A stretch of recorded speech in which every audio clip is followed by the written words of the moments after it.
Olá, tudo bem? Estou aqui para te auxiliar a resolver as atividades da semana 2 do PET 2 2021 do segundo ano do ensino médio da disciplina de Química.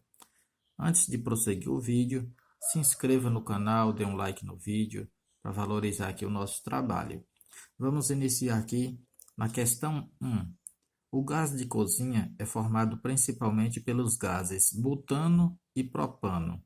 A reação que ocorre no queimador de fogão é a combustão desses gases. A equação a seguir representa a combustão do butano. Determine a massa de água que pode ser obtida a partir da mistura de 11,6 gramas de butano com 50 gramas de oxigênio. Para o vídeo não ficar longo, eu já fiz aqui os cálculos e vou explicar para vocês como é o procedimento. Primeiro, está pedindo para calcular a massa da água através aqui da mistura do butano com o oxigênio. Então, a equação química que representa essa combustão é essa daqui, onde eu tenho o butano. Para ele queimar, para ele entrar em combustão, que é queimar, eu tenho que ter a presença do gás oxigênio. E aquela impressão que a gente tem que sumiu, o gás queimou e sumiu, na verdade está produzindo o gás carbônico e também está produzindo água, só que em forma de vapor. Aqui está pedindo para deixar o raciocínio expresso em forma de cálculos, que é o que foi feito aqui abaixo. E uma dica é descobrir qual substância é o reagente limitante. Então, primeiro passo, vamos ver se a equação química está balanceada. Aqui eu tenho 2 vezes 4 para carbono 8, e aqui 8 vezes 1, 8, está igual. Hidrogênio, 2 vezes 10, 20, 10 vezes 1, 10, 10 vezes 2, 20, está igual também, ó. 2 vezes 10, 20, 10 vezes 2, 20. Hidrogênio está ok. Oxigênio, 13 vezes 2, 26. Então, aqui no produto, eu tenho que ter 26 também. 8 vezes 2, 16. 10 vezes 1, 10. Então, 10 com 16, 26. Então, aqui também está igual. Então, eu vou descobrir qual é a massa molar da água, do butano e do oxigênio. Se está pedindo para efetuar cálculos onde eu tenho que ter água, oxigênio e butano, eu vou descobrir a massa molar dessas três substâncias. Como da massa molar do butano é C4H10, eu tenho 4 átomos de carbono que vou multiplicar pelo número de massa dele na tabela periódica, que é 12, que é igual a 48. O hidrogênio são 10 átomos de hidrogênio vezes 1, que é o seu número de massa na tabela periódica, 10. 10 com 48, 58 gramas por mol. A massa molar do gás oxigênio é, eu tenho 2 átomos de gás oxigênio, vezes 16, que é o seu número de massa, eu vou ter 32 gramas em cada molécula. Para a água, 2 vezes 1, que é o número de massa do hidrogênio, que é 2, 1 átomo de oxigênio vezes 16, que é o seu número de massa, dá 16. 16 mais 2, 18 gramas por mol. Ou seja, em cada molécula de água, eu tenho 18 gramas. Em cada molécula de gás oxigênio, 32 gramas. E em cada molécula de butano, eu tenho 58 gramas. Um lembrete importante, aqui nós temos coeficientes diferentes. Então, isso aqui nós vamos relacionar aqui abaixo agora. Aqui eu tenho 2 mol de C4H10, ou seja, 2 mol de butano. Se eu tenho 2 mol de butano, ele vai produzir 13 mols de gás oxigênio. Então, essa é a relação estequiométrica. Para cada 2 mol de butano, eu tenho que ter 13 mol de gás oxigênio. Agora, na atividade, está pedindo para a gente poder relacionar aqui 11,6 gramas de butano com 50 gramas de oxigênio. Primeiro eu vou fazer para o butano, depois eu vejo se é necessário fazer para a água ou não. Então aqui, 2 moléculas de butano, então eu tenho que pegar 2 vezes 58, que é a massa molar do butano, que eu vou achar 116 gramas. 13 mols de gás oxigênio vezes o número, vezes a massa molar de uma molécula, eu tenho aqui 416 gramas. Então, em uma molécula de gás oxigênio, eu tenho 32 gramas. E em 13 moléculas de gás oxigênio, eu tenho 416 gramas. Agora é só relacionar. Se 116 gramas de butano eu preciso, para ele entrar em combustão, de 416 gramas de gás oxigênio, eu faço uma relação de acordo com a atividade. 11,6 gramas de butano, eu vou ter quantas gramas de água? Lembrando que o resultado que eu tiver aqui, eu coloquei aqui abaixo. Se esse resultado for menor do que 50, significa que o gás butano é limitante. Se esse valor que eu encontrar aqui for um valor acima de 50, então o gás oxigênio vai ser limitante. Se for igual a 50, significa que eles estão na mesma proporção estequiométrica. Então, por que eu estou citando aqui 50? Porque na atividade, aqui falou 50 gramas de oxigênio. Então, vamos ver, quando eu tenho 11,6 gramas de butano, qual é a quantidade de oxigênio, se é 50 ou mais. Como aqui já tem a regra de 3, eu vou pegar 116 gramas aqui vezes x, que é igual a 11,6 vezes 416. 11,6 vezes 416, 4.825,6. Dividido por 116, eu vou ter 41,6 gramas de gás oxigênio. Então, quando eu misturar 11,6 gramas de butano com 50 gramas de oxigênio, ou seja, eu só vou precisar de 41,6 gramas de gás oxigênio.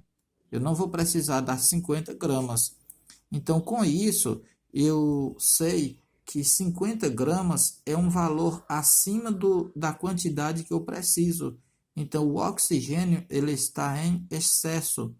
Se o oxigênio está em excesso, o CH4 vai ser o limitante, ou seja, está no limite. Então, eu anotei aqui abaixo que o C4H10 é o limitante, ou seja, já está no seu limite de massa, e o gás oxigênio lá deu 50 gramas, e eu só vou precisar de 41,6, então o oxigênio está em excesso. Então, agora, como eu sei que o limitante aqui é o C4H10, que é o butano, então é ele que eu vou relacionar agora para a quantidade de água. Então, vai ficar da seguinte forma. 2 moléculas de butano, igual aqui, ó, está para 10 moléculas de água. Olha o 10 aqui, ó, 10 moléculas de água. Agora aqui eu tenho 2 moléculas de butano, cada molécula tem 58 gramas. Nas 2 moléculas, eu vou ter 116 gramas de butano. Uma molécula de água, eu descobri aqui 18 gramas. Ou seja, 18 gramas em cada molécula. E se eu quiser saber a quantidade de gramas que tem em 10 moléculas, é 10 vezes 18, que é igual a 180 gramas. Agora eu coloco aqui 11,6 gramas, que é a quantidade do butano que está pedindo para ver quanto nós vamos achar para a água. Então aqui nós vamos achar o valor de x. 116 vezes x é igual a 11,6 vezes 180. X é igual a 11,6 vezes 180 é 2.088. Dividido por 116, x é igual a 18 gramas de água. Ou seja, quando eu fazer a mistura de 11,6 gramas de butano com 41,6 gramas de gás oxigênio, eu vou ter aqui 18 gramas de água. Atividade 2. Em um creme dental, encontra-se um teor de flúor de 5,7 miligramas desse elemento por grama de dentifrício. Dentifrício é o creme dental, ou pasta de dente. Então, já vou relacionar aqui que para 5,7 miligramas de flúor, que é desse elemento, né, de flúor, está para 1 grama de creme dental, que é o dentifrício. O flúor, massa molar 19 gramas por mol, adicionado está contido no composto monofluorfosfato de sódio, que é o Na2PO3F, de massa molar 144 gramas por mol.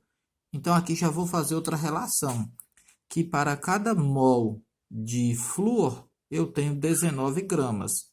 Então, aqui, ó, 1 mol de flúor está para, eu tenho 19 gramas. E 1 mol de monofluorfosfato de sódio, eu tenho 144 gramas.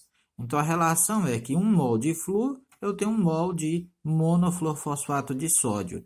E 19 gramas de flúor, eu tenho 144 gramas de monofluorfosfato de sódio. Então, essa é a relação estequiométrica. Agora temos a quantidade de monofluorfosfato de sódio utilizada na preparação de 200 gramas de creme dental é de... Então, creme dental, aqui está pedindo para calcular a quantidade do monofluorfosfato de sódio. Então, qual é a relação que tem creme dental? A primeira ou a segunda? Aqui fala de mol, fala de grama e aqui fala de creme dental. Então, a relação é 200 gramas de creme dental, eu vou ter X miligrama de flúor. Então, creme dental abaixo de creme dental. Quem tiver dificuldade com regra de 3, dá uma olhada depois aí, dá uma estudada sobre o tema, porque estequiometria, a gente vai ver regra de 3 o tempo todo. Então, 1 vezes x é igual a 5,7 vezes 200. 5,7 vezes 200 é 1.140. Dividido por 1 é 1.140 miligramas de flúor. Ou seja, em 200 gramas de creme dental, eu vou ter 1.140 miligramas de flúor. Agora, como aqui eu tenho em gramas, então eu vou passar esse valor para gramas para facilitar o cálculo. Passando para grama é só dividir por 1.000. Então, eu pego a quantidade de miligrama e divido por 1.000, eu vou ter 1,14 gramas. Agora, eu tenho que relacionar essa quantidade de grama aqui na outra regra de 3. Ou seja, para cada 200 gramas de creme dental, eu tenho 1,14 gramas de flúor. Agora, eu vou relacionar essas 1,14 gramas de flúor, eu vou relacionar ela para essa quantidade aqui do monofluorfosfato de sódio. A relação é que para cada 19 gramas de flúor, eu tenho 144 gramas de monofluorfosfato de sódio. Isso aqui foi o que a atividade me deu, essas informações. 1,14 gramas de flúor, eu coloco abaixo da 19 gramas de flúor. E aqui o monofluorfosfato de sódio vai ser X, que eu vou calcular quanto de monofluorfosfato de sódio eu estou consumindo nessas 200 gramas de creme dental. Então, aqui 19x é igual a 1,14 vezes 144. 1,14 vezes 144 é 164,16. Dividido por 19, eu tenho 8,64 gramas de monofluorfosfato de sódio. Então, em 200 gramas de creme dental, eu tenho aqui 1,14 gramas de flúor. E se eu relacionar aqui para a segunda regra de 3, eu estou consumindo 8,64 gramas de monofluorfosfato de sódio para essa quantidade aqui de creme dental. Então, a alternativa correta vai ser a letra E, 8,64 gramas. Atividade 3. O gráfico a seguir descreve a variação de massa observada quando 68 mg de peróxido de hidrogênio se decompõe. A diminuição de massa deve-se à perda de um produto gasoso. Considerando o gráfico, indique a alternativa que apresenta uma reação compatível com a variação de massa observada. O primeiro passo, vamos olhar aqui. Peróxido de hidrogênio é água oxigenada. E temos aqui água oxigenada em todos os casos, em todas as alternativas. Ambas vão produzir água e o gás oxigênio. O primeiro passo que devemos fazer é ver qual equação química está balanceada. Então, devemos seguir por ordem alfabética a letra A. 2 vezes 2, 4. Então, 4 hidrogênio. Aqui, 2 vezes 2 também tem 4 hidrogênio. Oxigênio tem 2 vezes 2, 4 átomos de oxigênio. 2 vezes 1, 2, mais 1 vezes 2, 2. 2 mais 2 aqui, 4 átomos de oxigênio. Então, a equação química que está balanceada é a alternativa A. Então, isso aqui já comprova que a alternativa A é a alternativa correta, pois a equação deve estar balanceada e o primeiro passo que devemos fazer é conferir o balanceamento. Então, temos aqui o reagente, 68 miligramas, indicando aqui que é o peróxido de hidrogênio, ou água oxigenada. Depois da reação, aqui está falando que vai se decompor.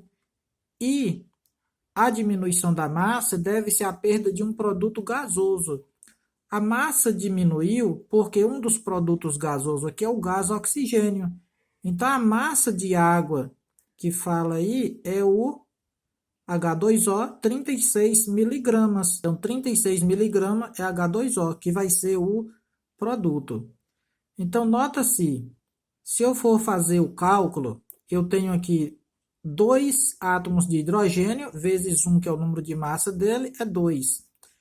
2 átomos de oxigênio, vezes 16, que é o número de massa dele, 32. 32 mais 2, então a massa molar da água oxigenada, ou peróxido de hidrogênio, é 34 gramas por mol.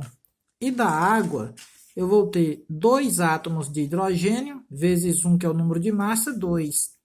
1 átomo de oxigênio, vezes 16, que é o número de massa dele, 16, mais 2, 18 gramas por mol. Ou seja, essa massa molar aqui é por molécula. Então, aqui na atividade, nós temos 2 mols, ou seja, 2 moléculas de peróxido de hidrogênio, que está para a produção de 2 moléculas de água. Então, está aqui a relação estequiométrica. 2 mol de H2O está para 2 mol de H2O. E aqui é 2 mols de H2O2. Água oxigenada, que é o peróxido de hidrogênio, e aqui é água. Então, 2 vezes 34, que é a massa molar da água oxigenada, 68 gramas. Para a água, eu tenho 2 moléculas vezes 18, que é a massa molar da água, vai dar 36 gramas. Então, a relação que temos é 68 gramas de peróxido de hidrogênio vai produzir 36 gramas de água. Se eu mudar a unidade de medida de grama para miligrama, ou seja, a grama é 1000 vezes maior do que a miligrama. Então, se eu colocar a mesma numeração, mudando apenas a unidade de medida, aqui do outro lado eu vou ter a mesma numeração, porém com a unidade de medida igual aqui. Se 68 gramas produz 36 gramas, 68 miligramas vai produzir 36 miligramas. Então, a opção correta vai ser a letra A. Atividade 4. Dada a equação, CH4 mais 2O2 produz CO2 mais H2O. Ou seja, é o gás metano sendo uma combustão na presença do gás oxigênio, vai produzir gás carbônico e água.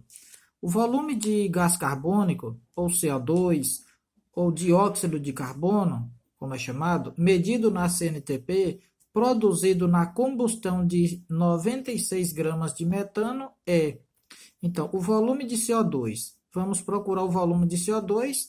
Eu coloquei aqui V, interrogação, que é o que nós vamos procurar. Produzido na combustão de 96 gramas de metano. Então, está aqui, ó, 96 gramas de metano, só para lembrar. Então, nós devemos achar qual é a massa molar do metano, uma vez que está relacionado aqui com 96 gramas. A massa molar dele é um átomo de carbono vezes 12, que é o número de massa, dá 12. 4 átomos de hidrogênio vezes 1, que é o número de massa, igual a 4. 12 mais 4, 16 gramas por mol. Ou seja, em uma molécula de CH4, que é o metano, eu tenho 16 gramas por mol. Então, 1 mol de CH4, ele está para 1 mol de CO2. A relação estequiométrica é essa aqui, ó. 1 mol, não aparece o número, mas é 1. Aqui também não aparece o número, é 1. 1 mol de CH4 está para 1 mol de CO2. Então, 16 gramas de CH4 vezes uma molécula é 16 gramas. Uma molécula de CO2, eu tenho 22,4 litros. Então, 1 vezes 22,4 litros é 22,4. Agora, eu tenho 96 gramas. Eu vou colocar esse 96 gramas abaixo de grama. E X vai ser o volume do gás carbônico que eu vou encontrar quando eu tiver 96 gramas de metano. Então, 16 gramas de metano está para 22,4 litros de CO2. E 96 gramas de metano está para X. Então, aqui formou a regra de 3. Eu vou pegar 16 vezes X igual 96 vezes 22,4. 96 vezes 22,4 é 2.150,4. Dividido por 16, eu tenho 134,4 litros de CO2. Então, aqui deduzimos que quando eu tiver 16 gramas de metano, eu tenho aqui 22,4 litros de CO2. E se eu tiver 96 gramas de metano, eu vou ter aqui o volume de 134,4 litros de CO2. Atividade 5. Assinale a alternativa incorreta. Então, 4 alternativas aqui estão corretas e uma está incorreta. A. Qualquer gás nas condições normais de temperatura, que a temperatura é 0 graus e a pressão 1 atm, ocupa exatamente 22,4 litros de volume? Isso, a alternativa está correta. Sempre 1 mol de qualquer gás, nessas condições de temperatura e pressão, vai ocupar esse volume aqui citado. Correto. B. O rendimento da reação tem relação com o excesso de reagentes? Não, aqui está errado. O rendimento da reação, ela tem a ver com o reagente limitante. O que está em excesso só vai ter desperdício, está sobrando, ele não vai participar mais do rendimento da reação. Então, aqui, ó, quanto maior o excesso, maior o rendimento, não tem nada a ver essa alternativa. Quanto maior o excesso, vai ter desperdício de reagente, né? Sem ter o rendimento que precisaria ter. Letra C. Todo cálculo estequiométrico precisa se basear numa equação balanceada. A primeira coisa que devemos fazer é ver se a equação química está balanceada antes de efetuar os cálculos, né? Então, a letra C está correta. D. Um reagente impuro afeta o rendimento da reação. Isso, certinho. Ou seja, quando há uma impureza no reagente, o rendimento vai ser alterado, ele não vai ser 100%, né? Diminui a quantidade de reagentes disponíveis para reagir, ou seja, a reação ela não vai ser completa. o rendimento vai ser abaixo de 100%. Correto também. Letra E. A pureza estabelece a quantidade de reagente disponível para reagir. Correto também. Idêntica à letra D. Então, a incorreta é somente a alternativa B. Um abraço de longe aí a cada um de vocês. Deixa um like aí no vídeo, inscreve no canal para receber aí as próximas notificações e até a próxima.